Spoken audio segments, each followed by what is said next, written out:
Hey folks, Phil Gallagher of ThrabenU here for the last day of daily D&T for this week. We're still playing the Mox Lotus Petal version featuring Brimaz. We're currently 3-1, so we've at least broken even. Well, let's see if we can do any better than that. We're playing against the style. I've played against this person enough that I should know what they play.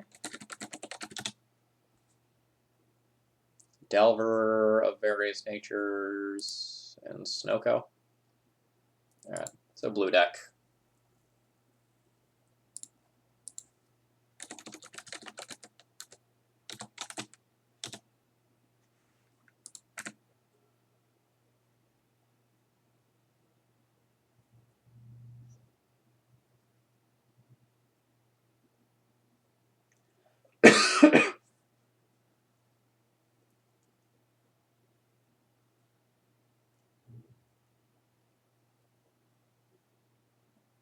Alright, so we're probably looking at a Delver start. And my opening hand is actually pretty interesting if my opponent is on Delver, because if I want to play around Lightning Bolt best and emphasize the power of Arbiter in the long game, I want to play Mom and Kizzy in this turn. But if I just want to, like, jam, then running Arbiter out now is good. I'm going to cast Lotus Petal prior to making my land drop to see if they want to daze this, because I'm totally fine with them setting themselves back.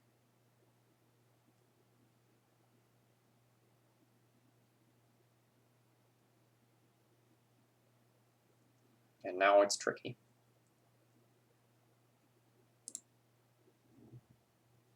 Cleric. Let's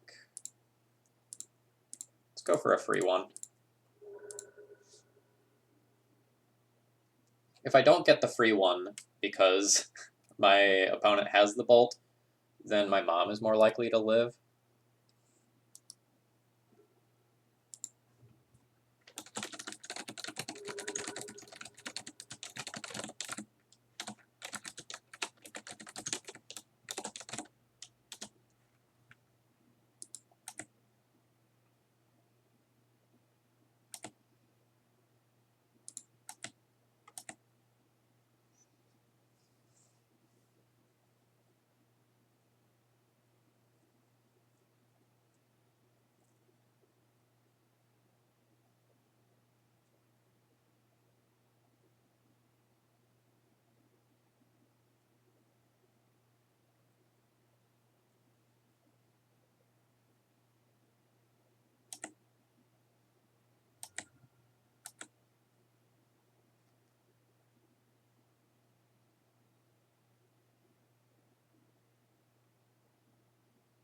Cleric again.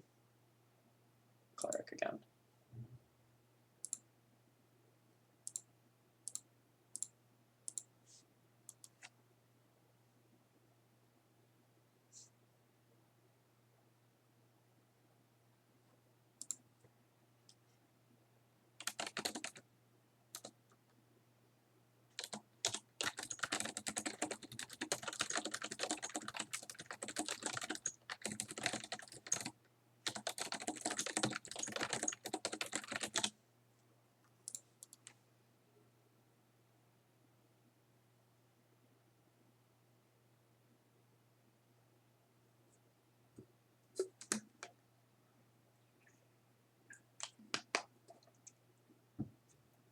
So I don't know which variety of Delver my opponent is yet. It could be blue-red.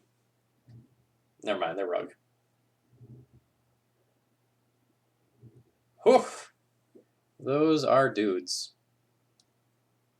Alright, how do I feel about attacking with Land and Arbiter into these?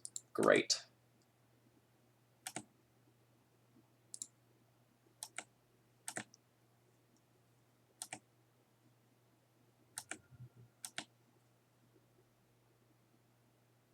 Let's show this land first, I guess. No, let's show Caracas first. There's reasons for both.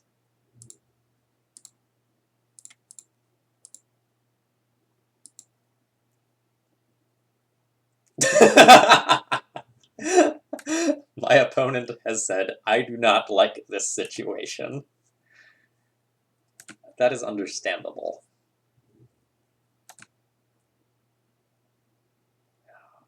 Delver didn't flip after that brainstorm either. That's indeed rough.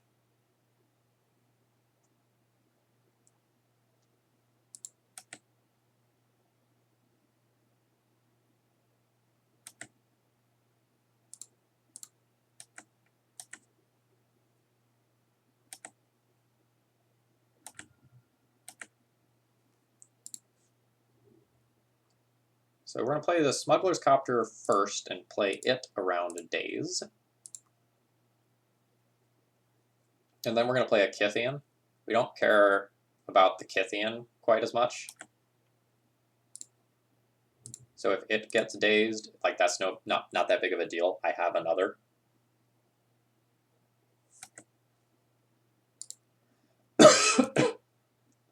Anything that is setting our opponent further back in terms of lands is, relatively speaking, good for us. The Nimble Mongoose getting Threshold is perhaps the most awkward thing, because that slows down my aggressive elements quite a bit.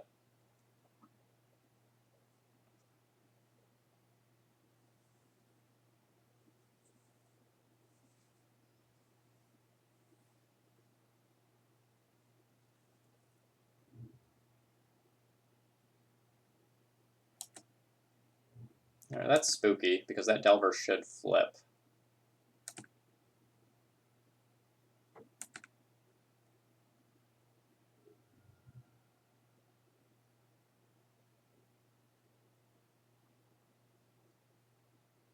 So I attack him with both cats. My opponent blocks. They fetch, and the fetch does nothing. I protect with Mom, and then I just play another Arbiter post-combat and Kythian. I am good with all of this.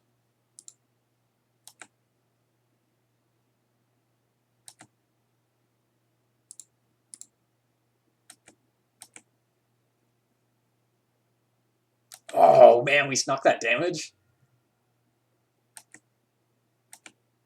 Alright, so we play Kythian first. And then we play the cat uncounterably.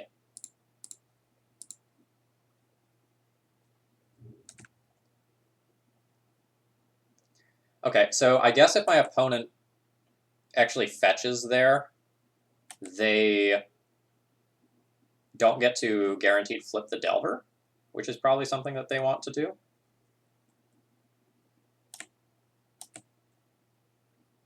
I wonder, yeah, I was going to say, I don't know that my opponent gets to attack.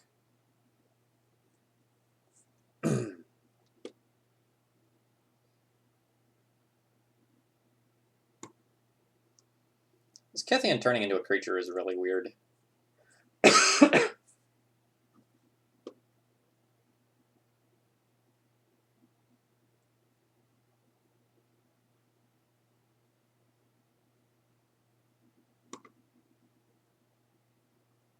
I'm probably not meant to spend very much time thinking about this.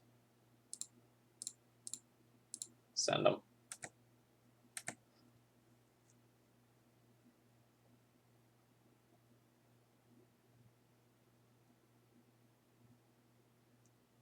Ooh. So we actually want to kill the Delver here.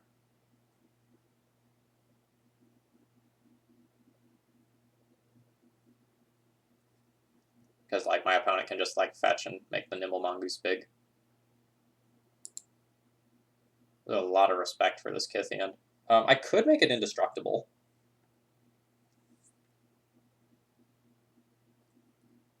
Is that the best use of my turn? I could also just prevent 2 damage to it. So there's 4 damage being dealt. Indestructible seems fine.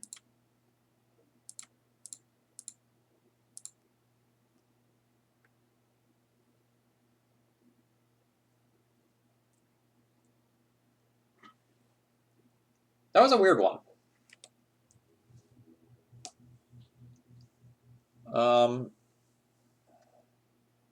There's a lot going on with my opponent's fetch land here that involves like the Delver flipping plus that being the 7th card in graveyard. That's really interesting. All right. Rest in Peace seems like a slam dunk. Path to Exile is good. And we'll probably play Council's Judgment. So that's a decent number of cards. Phyrexian Revoker is very bad, but answers Oko. That ends up putting it into a very strange situation, in my opinion, where like Oko is one of the cards that I'm most terrified of, but I also don't know how many Okos my opponent is running. Like, it's probably not 0, but if it's just 1 or 2, I don't know that I'm supposed to keep in my like very clearly worst card when I don't have tutors for it.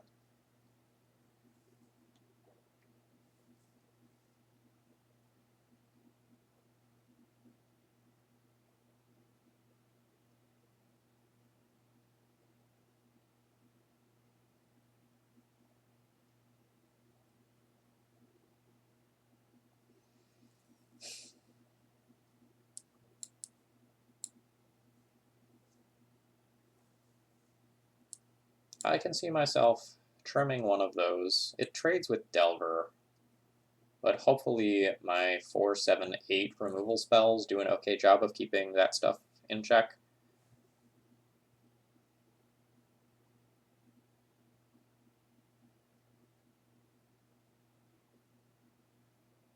Don't know what my last cut should be. I think when in doubt, trimming Kythian is probably okay. The indestructible node is kind of hilarious in this matchup.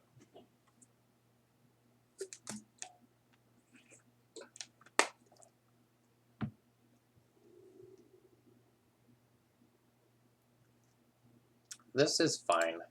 The Chrome Mox is more vital to my hand than I would really prefer in a lot of these situations.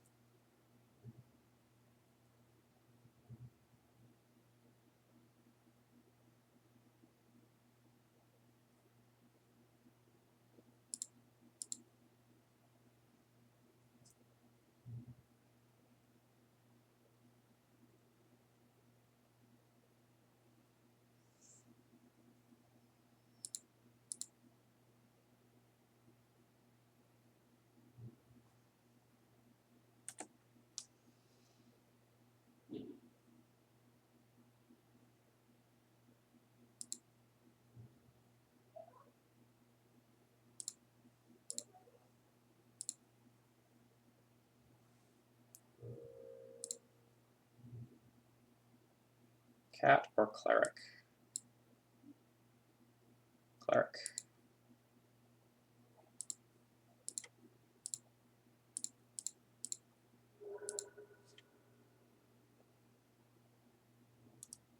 Alright, we have hemorrhaged a lot of cards between Lotus Petal and Chrome Mox to reach this point. Let's see if we got a freebie. We did not get a freebie. Play Rest in Peace into Daze or Pierce here. I think so.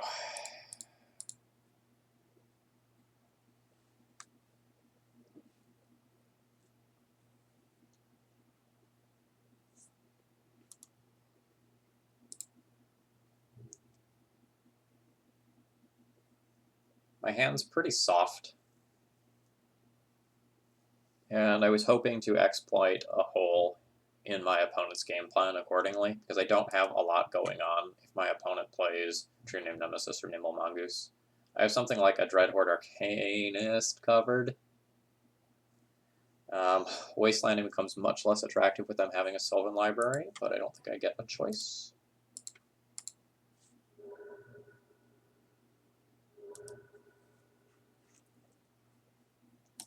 And since I'm not presenting any pressure here, I really expect to draw 8, or sorry, pay 8 life. Yep.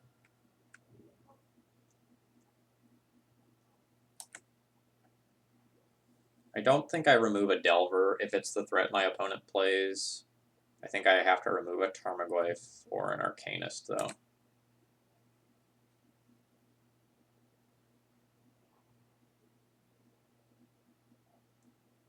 This is the way.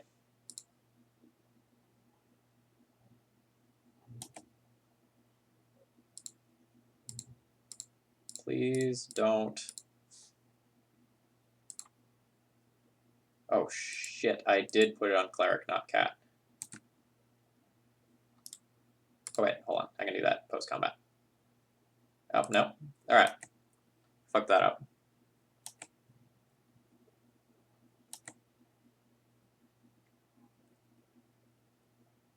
No excuses for that one. That was just bad.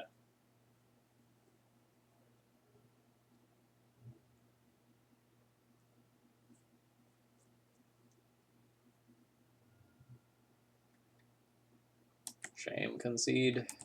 Seems like shame concede.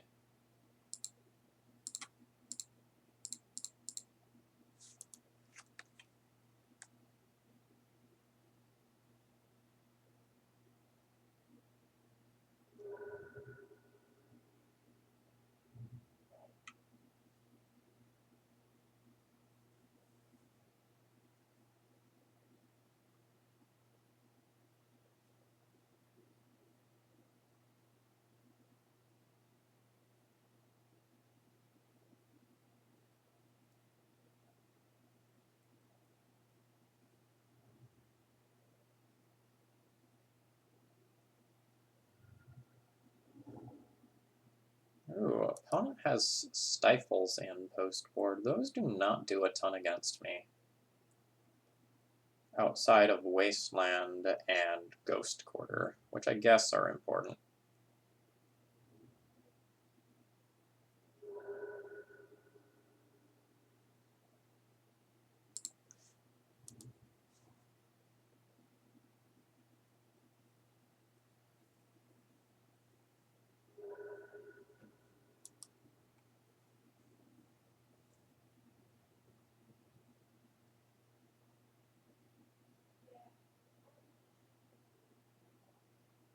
I'm obviously not happy with how I've played match 2 here.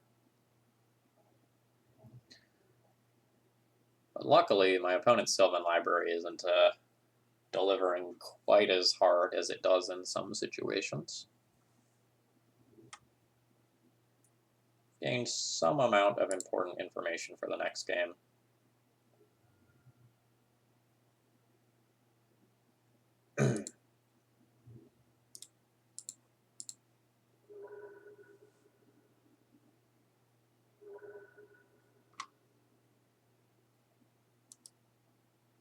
Oh, interesting.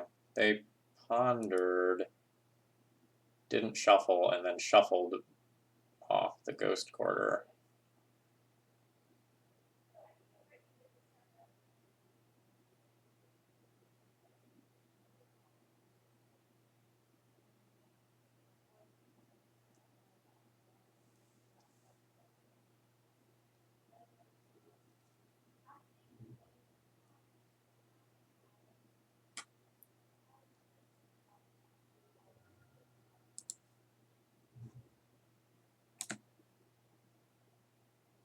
We'll do this in their turn since they've shown me Stifle already.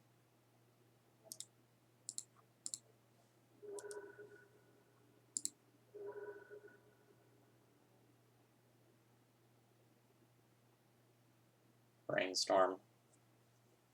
So they've already shown me, I believe, that they have a Chain Lightning. So I'm actually dead next turn.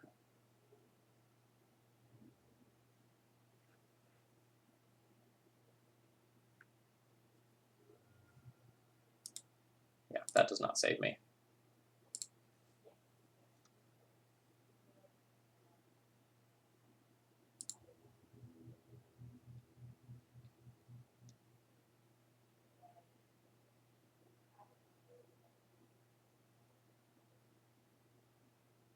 Getting a Smuggler's Copter activated ability stifled is going to super suck.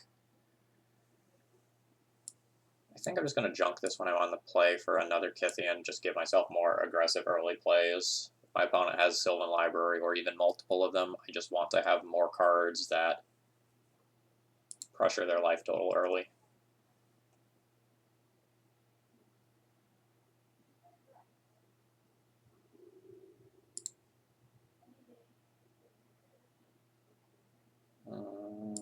guess I will keep this. This is a Force of Will check hand. The mana's slightly awkward, but fine.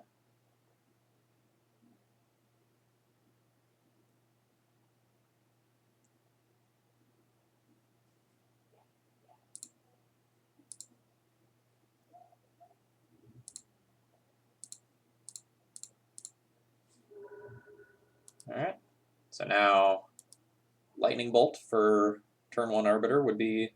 Oh no. Oh no, friend.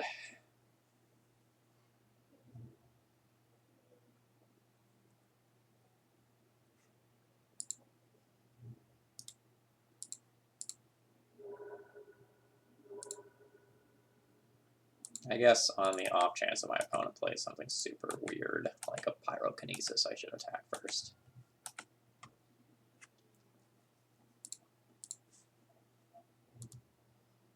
I think it's better to play Mom before Kithian there, in case my opponent has Red Source plus Lightning Bolt.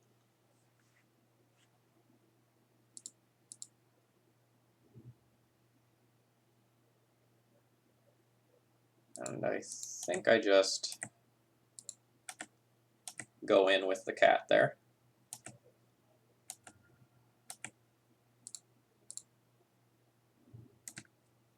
Next turn, if my opponent doesn't play a land, I think I attack with all 3. That way I can turn Kithian into a Planeswalker.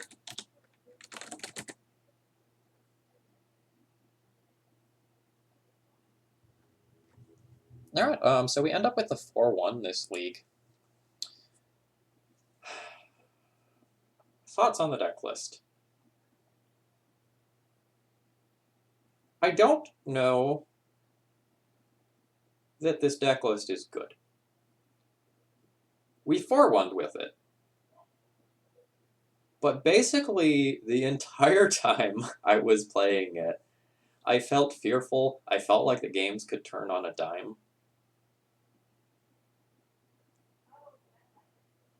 I do like the mana acceleration.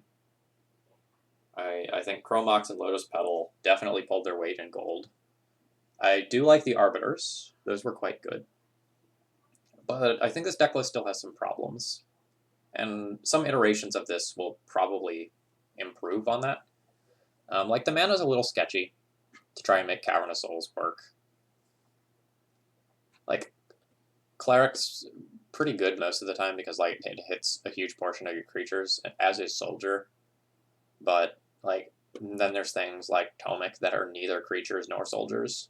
Or, sorry, that are neither clerics nor cats. And, like, cleric, cat, or soldier. And, like, this is probably the hardest thing to cast. Like, human is something that, like, works with this portion of the deck. But I don't know that I put a Cavern on human the whole league, honestly. And, like, maybe I should have. But, like, I don't know. I'm not 100% sold on Tomic. I kind of just want another creature that overlaps with Soldier. But maybe that's me being greedy. Or, like, maybe Cavern shouldn't be in this deck. I don't know. Like, I don't feel like this deck is entirely there yet. So one thing that is missing over traditional Death and Taxes is that you don't have a real good end game. We're kind of a throw you off balance in the early game and hope to get there sort of deck. We're missing things like Flicker Wisp and Recruiter and the Stoneforge Mystic package that give this deck inevitability when things go long. So versus the control decks, like say some sort of Oko deck, how am I supposed to win once they like stick an Oko and they start pulling ahead? Like, how am I supposed to come back from behind? And I don't know the answer to that with this deck list. So, like, maybe there need to be a bunch of Gideons in the sideboard or something like that to help address that problem. I don't know without playing more matches with it, but, like, the league definitely went. The league went well, but despite the fact that the league went well, I don't know how good the deck list itself is. Whether or not this is better than, like, a traditional Ether Vial-based D&T, I don't know, but we were competitive today, and like that's very nice considering how negative I have been in some of these daily death and taxes leagues. Anyway, folks, I hope you enjoyed, and if you do enjoy, please consider supporting the series in the future. A $12 donation supports a week of this content. Cheers, and have a great weekend.